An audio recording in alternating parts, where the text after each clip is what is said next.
Well, I have something to say.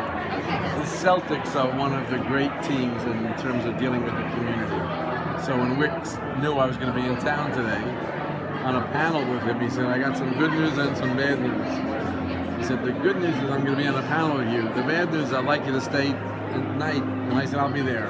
It'll be my pleasure.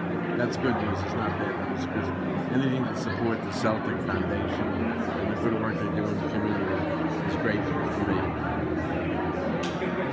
How have you been staying busy? Oh, I'm very busy. I'm a senior advisor to a venture capital firm, a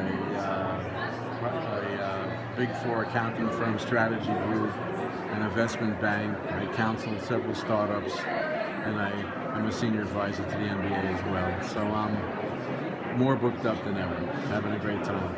And your thoughts on the league, where it's headed? You know, I just spoke to Adam. They had a, I think, triumphant visit in China. You know, they had played 2 games in Spain. The global aspect is going great. And, you know, I think that it's probably not a great idea to send the trophy to San Francisco before the season, because there are a number of teams that think that we should play the games, and I agree with that. That's what's fun about this league. It's going to be another great year. When you look at where the league is right now, and where you thought it would be at this point when you decided to walk away, is it where you thought it would be? Well, all I knew, I didn't project anything other than that I was leaving it in the most spectacular of hands with an all-star executive cast, and they would just do what was right for the league, and they have. I think it's great. The combination of the growth of NBA Cares, the growth of globalization, the strong leadership that Adam has demonstrated, you know, I think it's wonderful, and I'm very proud of my former colleagues at the NBA. Have you been involved at all with the current CBA negotiations? No, not at all. I didn't know there were other CBA negotiations? Allegedly. Oh, okay. No, I'm not involved. You must miss that. Yeah, oh, a lot. You know, that's when I got my least amount of sleep. But I'm proud to say that the league has, I think, gotten to a very good place in terms of the players' share, the owners' share, and where they can all see that this is something that it pays to keep going. And it's fun to watch from a distance and not be involved. What do you think is the next big evolution with the game?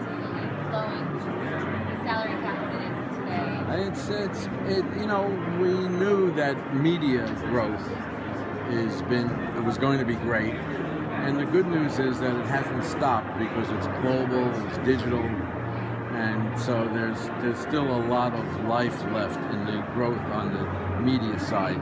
Television doesn't even begin to describe it. It's all media, over the top. You know, I think it's great, and Adam is doing a great job managing it. What's the question? What do you think will be the next huge evolution for the game? You know, the game is always evolving, and one of the things that I see now is that it is really cool to know how to shoot rather than slam dunk, and to know how to pass. And it's really fun to watch. What the Spurs and the Warriors have brought back is really wonderful, and there's going to be a continued renewed emphasis on shooting, and that's what the game is all about. I love these discussions. We should have a 4-point shot, you know, and we maybe have a 4th official. I think the game is in as good a shape as it's ever been, and it's great. It's a great time to be a fan. Did you ever consider the 4-point shot? No, never. Then you should only go to a 1-point shot. And maybe once you got 4, maybe you should do 5. You know, 1 through 5. It sounds like a good idea. No, I'm kidding. Don't quote me. But it's fun to be a fan.